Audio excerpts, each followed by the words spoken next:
The human delegation gathered at the docking port of the massive Resurrection starship, ready to begin their journey to the Celestial Galactic Council. Humans were accustomed to the surprised stares and hushed conversations of various alien species, who rarely came face to face with them. However, this time, it wasn't the humans that surprised the aliens most, but the powerful creatures accompanying them, the panting Torks. These muscular beasts, with razor-sharp teeth and claws capable of tearing through most metals, were the apex predators of the hostile world of Zeus Eaters, known for their near invincibility and untamed nature. Yet, two of these terrifying creatures calmly followed the human ambassadors as if they were ordinary pets.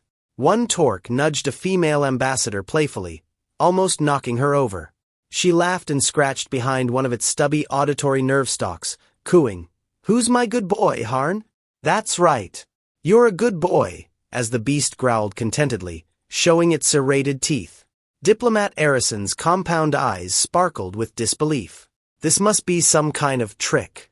Torks could never be tamed, especially not by weak, clawless humans. He wondered if attending this year's council was worth the risk.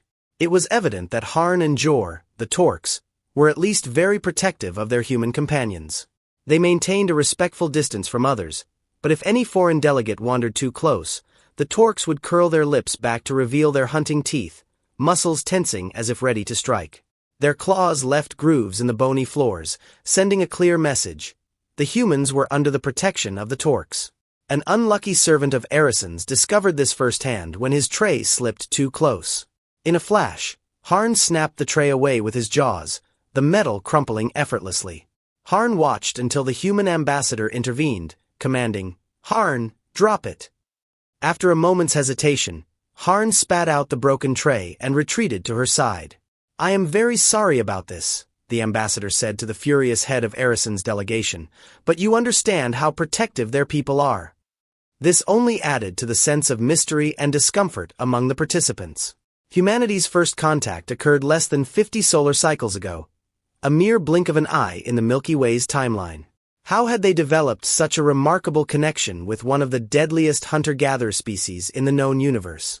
Rumors and theories spread, but the human ambassadors didn't mention the Torks' behavior beyond calling them favorite pets. "We treat them like puppies," one ambassador noted. The idea of tiny, harmless Torks was absurd, as was the notion of full-grown Torks obeying the commands of unassuming, clawless humans. Throughout the trade negotiations and scientific exchanges, Harn and Jor remained close to their humans, given a wide berth by other delegates. They seemed content until the summit's final day in the amphitheater. During fierce disputes over mining rights at the Omega Taurus Stellar Nursery, a bulbous Sutran delegate grabbed the human ambassador's notes with a slimy feeding tentacle. Jor sprung into action. Nearly 700 kilograms of muscle and jagged teeth erupted into the turbulent chaos of Zutun as MPs debated security.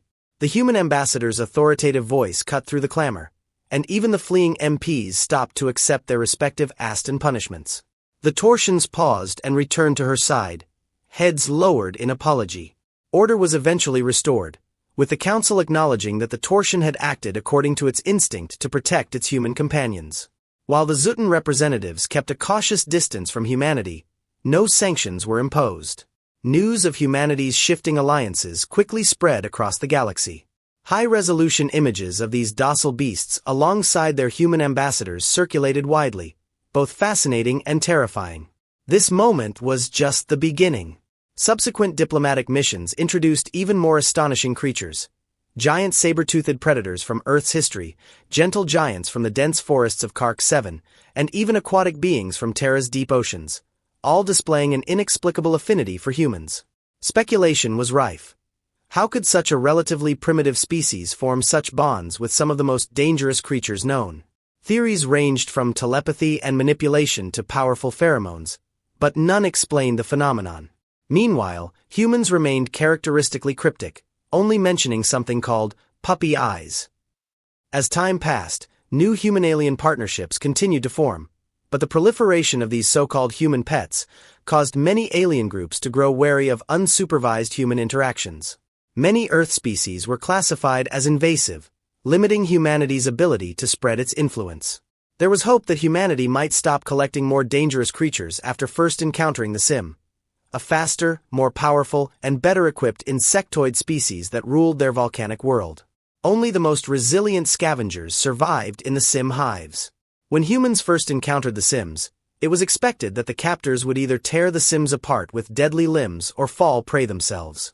Instead, the humans dropped to all fours and rumbled, surprising the sims by petting them and admiring their sleek exoskeletons and bright colors. Initially uneasy, the sims allowed the humans to continue out of curiosity.